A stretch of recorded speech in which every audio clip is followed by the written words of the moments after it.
still trying to find a temporary home with a number of London clubs. They've approached Fulham FC and have been turned down.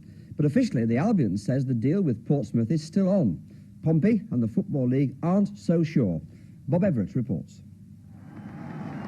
It's been home to famous England internationals, but until now, Fulham's Craven Cottage ground has never been thought of as a base for Brighton and Hove Albion, some 60 miles away on the south coast.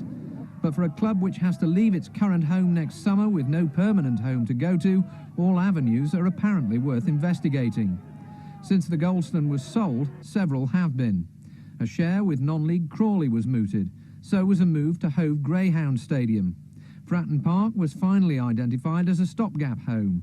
And Total Valley, like the Greyhound Stadium close to the Goldstone ground, is still the club's dream of a permanent one.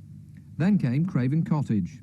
The Fulham chairman, Jimmy Hill, confirmed he'd turned the approach down because an agreement with the local council prevented it, adding, "We're sympathetic to Brighton's problems, but there's no question of anyone else but Fulham playing at Craven Cottage."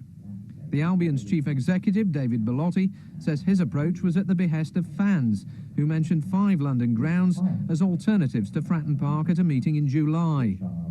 The man who led recent protests at the Brighton chairman's home is uncompromising about his stance towards the current owners.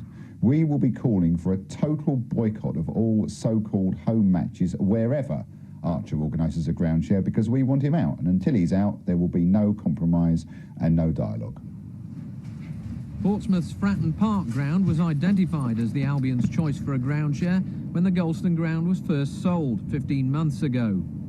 David Bellotti says a signed agreement with Portsmouth is in place. Portsmouth's financial director Brian Henson says no final agreement has been made.